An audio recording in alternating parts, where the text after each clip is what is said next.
Welcome to the J3U University podcast. I'm your host, John Jewett. And I'm your co-host, Luke Miller. Our mission is to elevate the physique coaching standard and deliver the highest level of competitors to the stage. Let's jump into today's episode.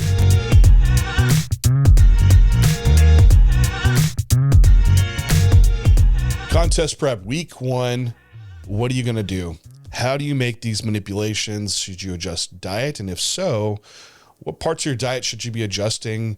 How should you change your own timing? I'm terribly scared of being hungry. What should I do about that? This is our episode today. So if you're about to start prep or even a fat loss phase, this will greatly be helpful to you.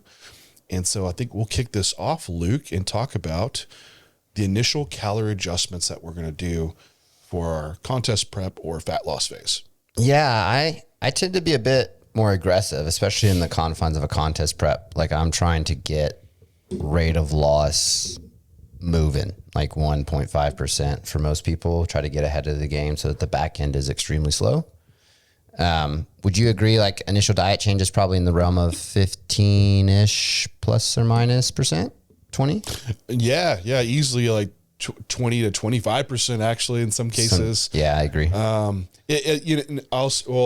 take that back because you said diet. And so, yes, usually it's diet might be 20% and then making a little bit of output adjustment. Agreed. Total deficit change. Depending on where they're at.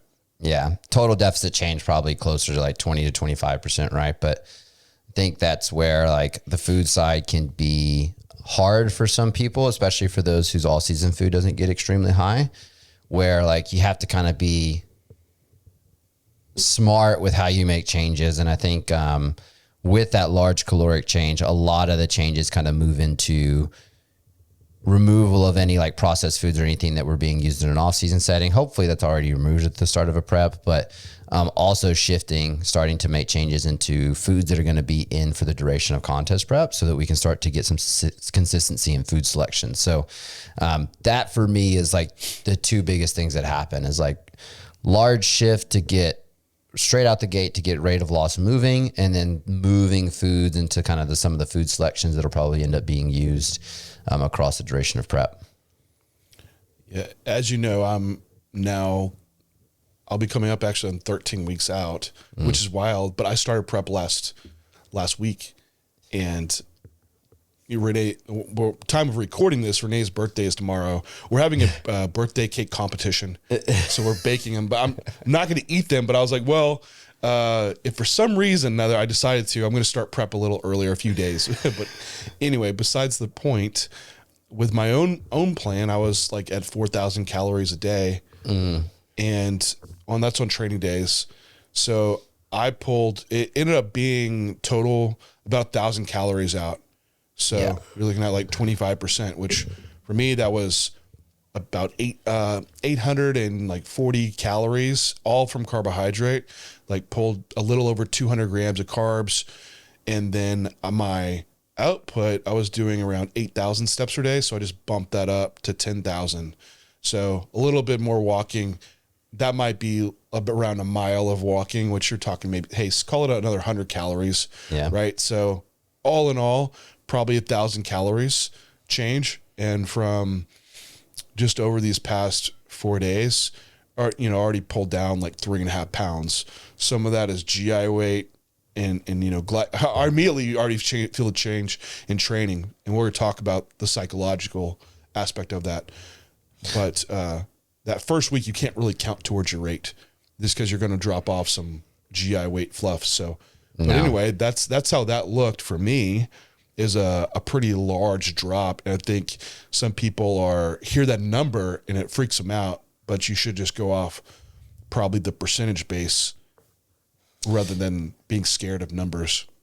Yeah. And you know what didn't happen was you didn't adjust training for the start of prep either, right? Like you didn't adjust up volume or anything like that. I think that's a big mistake people make kind of going into prep is and if you've been following our content long enough, you know this, but for those of you that are probably newer listeners, like the onset of contest prep and potentially introduction of PEDs, depending on how you're running your phases, is not the place to take like volume progressions or increases in session or changes in the rep structure of however your sessions are structured. It's a place to kind of set up what the baseline volume is for your prep to have removal room as you get deeper into prep.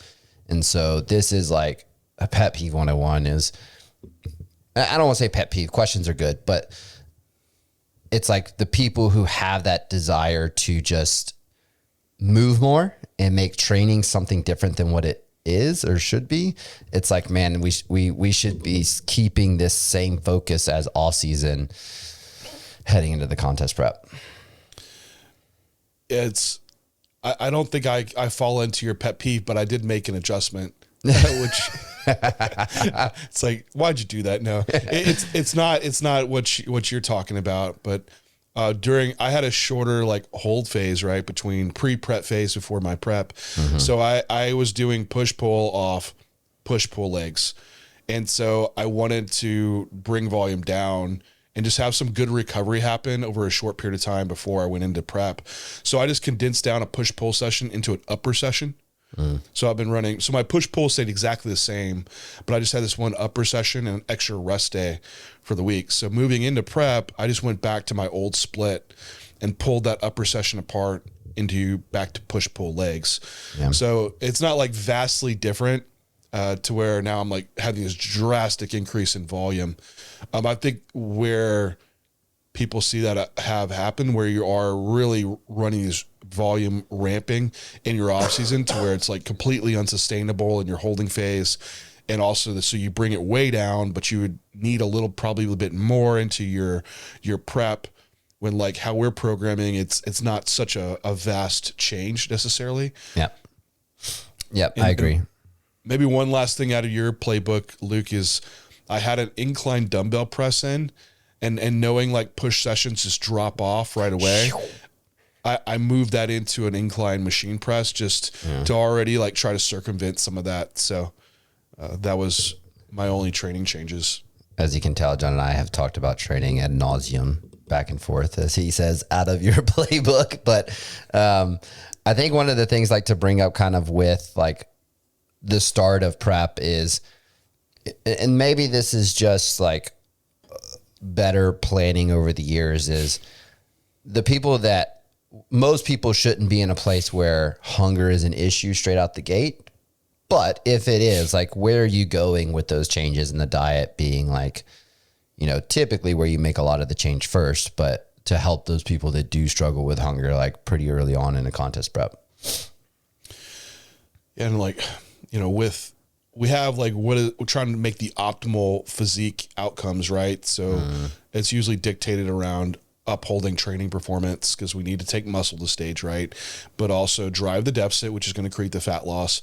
But at the same part of that, there's a psychological management of stress and fatigue that weighs in when someone's really hungry all the time. And that's just not a psychological thing either, because it can translate to the physical. If someone's waking up hungry in the middle of the night or they can't sleep, well, now that's a real issue. Digging into the recovery resources, that's going to snowball as well. So it is something to be considered of. You can't just say, oh, screw it, man up, dude. Like, it's contest prep, you're going to be hungry. Yes, that's true to an extent, but if we can do things to manage that, I think that's absolutely beneficial. So usually starting off in prep, though, most people are looking forward to being a little hungry for the most part. So I would look at like where you have your largest amount of carbohydrate, or even meals where you're the most satisfied at, and make those adjustments there. Like for me personally, I just had a chunk of carbohydrate around training. And so I made my pulls there because I knew it's already so high that it's not going to impact training performance.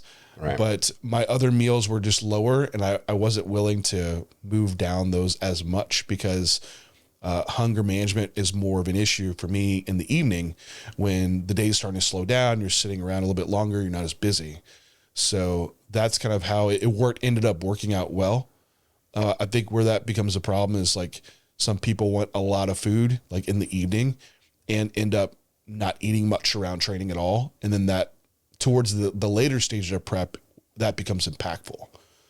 But earlier on in prep, this isn't much of an issue. So You would just almost bring your meals down to a balance across the day, and could taper off towards the evening, as long as you're not like training in the evening. Then that kind of changes how that taper might look. Yeah. And I think that's where like I leave the door open for client communication to say things like, hey, I'm typically hungriest during this time and not hungry during that, and kind of help that try to make the changes in a place where they can manage it the best. But to your point, there's also a line where that opinion slash feedback kind of comes into place. Like, we still need to be making decisions that support a contest prep being ran in the most optimal way. And I think that's kind of where, like with hunger management, we can start to look at food options as like our biggest thing to help someone change that. Cause we can introduce a little bit more fiber, or use more voluminous foods, or switch like shakes to whole food protein sources, things that are going to allow someone to kind of manage that hunger signaling better. I think that's also kind of where the way that you space out your meals can be kind of important too. Cause I do see a lot of people, either they get in these lull periods where their meals get spread out, or they're not spacing their meals consistently through the day. And that just tends to like drive the hunger signaling so much. Right. And just like a good example of this, like for my own plan, my meal one was 50 grams of oats. And then I had like 300 grams of white rice and a bagel. I have all these different carb sources, right? So I basically set like this fiber level for off season where I can tolerate it. I'm not overly like bloated all day or anything like that. And so I just now skew that. So the bagel's gone. The rice came down to 140 grams, but I brought my oats up to 70 grams. So like fiber came up. So there's a shift in carbohydrate towards a little bit more fiber, and I can tolerate it more because I'm like food as a whole has decreased, and that helps with satiety in the long term as well. So just like making some shifts like that could help, or you be fine if you like end up having veggies pretty low in prep, of shifting some of that starch-based carbohydrate into a little bit of vegetable. I'm not talking excessive. I don't want you eating like 300 grams of broccoli in a meal, but some people get down to like 50 grams of veggies. It'd be okay to skew them up to like 100 grams. That's a lot more volume increase for the amount of carbohydrate versus what the rice amount would look like from that. So, I mean, those are just some food strategies to include, but around that, usually we're only dropping carbohydrate off the get-go. Is that primarily what you're dropping, or do you have any times you're adjusting protein or fats, Luke? Thanks everyone for tuning in to today's podcast. Are you struggling to hit your peak on show day? Feeling lost in the off season? Upgrade your coaching game with J3 University. Our program covers everything from off season to contest prep to peak week, all based from real client results. Along with our comprehensive physique curriculum, you'll also get access to our 4 rooms with our J3U team to answer any questions you have, and live Q&A sessions to further your coaching and athlete experience. We are the source of education for top IFBB pros and coaches. Join us to elevate the coaching standard at J3 University. Let's get back to today's podcast. It's primarily carbohydrates. Fats will come down too. I try to be a little less pull happy from the fats from a satiety perspective, but I do typically pull both carbohydrates and fats, and more so in the cases where, kind of like you mentioned, like hunger signaling is desired, like getting that back is something that they want to happen. And so I do have some special cases where diets are skewed towards fat intake a little bit more heavily, where those cases will be kind of a little bit more of a fat pull than a carbohydrate pull. But that's like those N=1 cases where diet structure is just quite different for that individual than the normal setup that I have. So yeah, it's definitely always carbohydrate focused, but I will actually pull fats down in a lot of cases as well. Yeah, it just depends where they're already at. Like for myself, I run pretty low fats all the time, so I'm not pulling from there. But I have some guys where the food volume becomes an issue. I've raised up fats to make the meals more calorie dense. And so I'll do a bit pull from both, like fats and carbohydrate in that instance. Yep, you brought up another point earlier about managing meal frequency and around even hunger too. And so for some of these guys that have been on large food amounts, 6 meals a day, I'll just pull a whole meal out of the diet. That might be a time where I adjust up protein in the other meals to account for that. But I can spread out the meals a little bit more, and I can let them fast a little bit in the morning. And that can help with hunger, keeping those meals larger over doing smaller, more frequent meals. And it's kind of a preference thing. Like both can work. Like 6 or 5 meals doesn't really matter. It's just what's going to be more ideal for that person from an adherence, a sustainability aspect in their fat loss phase. I was about to say, kind of moving down the nutrition hierarchy, I've actually found most people tend to be more adherent around 5 meals than 6, especially like if bodybuilding's not their job, like external job, So I do tend to bias it towards 5 meals just out of an adherence standpoint on the nutrition hierarchy for most people. With some people's day, it's sometimes that doing 6 meals, 2 of those meals are always so close together that might as well just have 5. You almost might as well have 5. And I've had people that start combining meals because they get short on time. It's like, you know what, let's just spread this out into 5 meals. And so if you're not able to hit it consistently daily, 6 meals, like this would be more ideal versus lumping 2 meals together and they're up late at night. And I end up this offseason just running 5 meals the entire time. I just prefer it. I think some people get a bit dogmatic that as bodybuilders, we always eat 6 meals and that's the most ideal thing. It doesn't have to be. So it's fine to do 5. You can get a great result out of doing it. But in contest prep, it can be really helpful to have that little extra fast time and then having larger meals throughout the day. Yeah, and I think this is a good point or place to bring up this point I want to bring with like the start of prep changes is I think one of the best things someone can do is figure their schedule out at the very beginning of prep. And I think that's a big change in a contest prep that I try to emphasize is like get your schedule to where you know where you're going to be doing cardio every week and you have room to handle the increases in cardiovascular activity that are coming when you get deeper into prep. Figure out what days you can train, what days you can't, and just set that schedule up to where, and that's where like if training program design happens for me a lot of times leading into prep, it's schedule optimization that is where it happens. Is like if someone needs like a set structure, like a non-rotating split setup, I'll go to that or whatever that may look like, because it is so undervalued how important a consistent schedule is for keeping a prep on its wheels throughout the entirety of the contest prep. And I just think that's like in that process of initial prep changes, like obviously like deficit changes, getting the rate of loss high, making those large food changes and the mixture of food and activity. But man, this like setting up a schedule is such a low hanging fruit to make so much progress across a prep. It's so underutilized, I think too, because maybe you're an athlete, you're going with a new coach, you're going to do what coach says because you're hiring this guy, thinking that he's going to have the master plan for you. And if sometimes just no error in athlete or coach, it just might not be communicated that, hey, this setup is not ideal for my lifestyle, but this is what coach gave me. And so this must be the way that I need to fit it into my life because this is the optimal approach from this new coach I hired. However, you need to know that your coach should have flexibility in what's going to be optimal based on your own lifestyle. And that's really when you pair the two together is when you find that kind of optimal plan and programming for your contest prep. So communicate those things to your coach if they're not being asked off the front end. Sometimes assumptions happen, no error around there, but say like, hey, this is how my schedule is. Like I'm trying to do this. Like I'm now changing the times I have to wake up, or maybe is that okay? So just ask. That way you can find out if, hey, maybe you should be scheduling your schedule because you have the ability to do so. However, you might be changing your schedule for the negative. And that might be where coach says, oh, hold on. Don't make that change. Let's actually change the program and make it fit better for your lifestyle.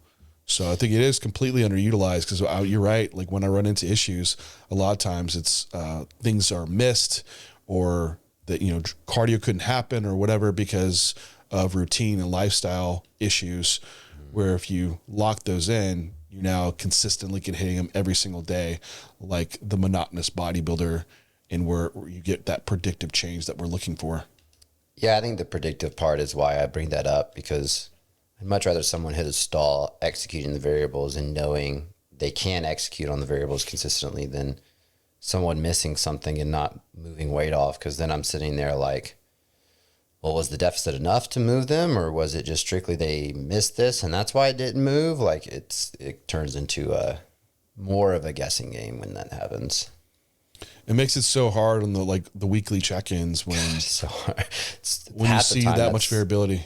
Half the time, that's why I do 2 times a week check-ins as soon as someone starts prep.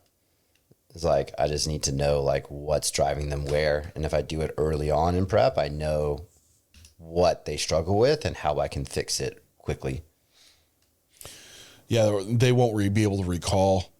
Even though we have like our daily notes in our coaching plans, even then it might be vague, and you look back on it like, hey, what this day looks off. Like step count was way low. Like what was the deal that day?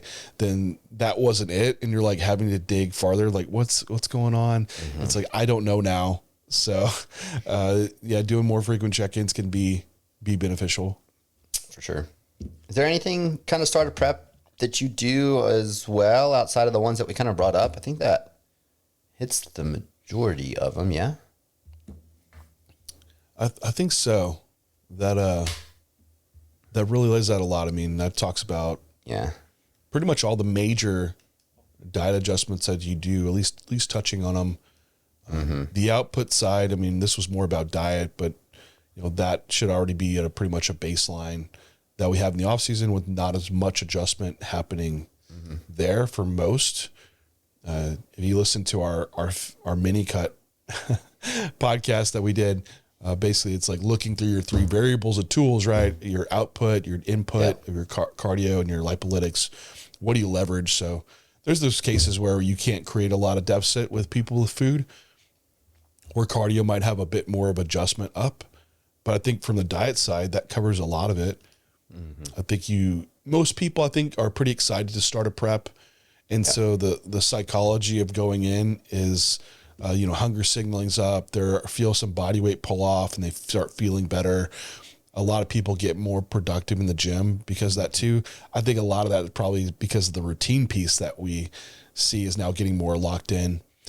But for like the bigger guys, sometimes it's a problem too, because they're so worried about dropping off size that there's a psychology aspect that you need to get ready for. You're going to have that initial drop in fullness and not be as pumped in the gym very quickly. And I just noticed this for myself. You almost forget.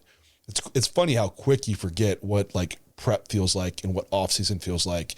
Because I'd wake up some mornings feeling like I'm already have a pump, which is you just feel solid, right?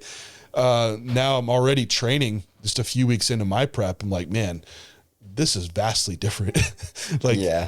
I'm not flat, but it's the perception of like you're already a lack fullness, and you're like, geez, it's not. Wish I had a little bit more carbs. You're not going to lose all your muscle by. Yeah. We got a little bit of a podcast cameo here. Oh, just a surprise visit. From the little one. She managed to open the door because she's at that stage now where she can do that. So you got any last words on initial diet changes for the start of prep? Keep the food high. That's what she's saying. Make sure there's milk in the plan. But anyways, I think that covers pretty much everything. Yeah. Yeah, that's it. Everybody, thank you for tuning in. And Luke and I will talk to you next time. Peace.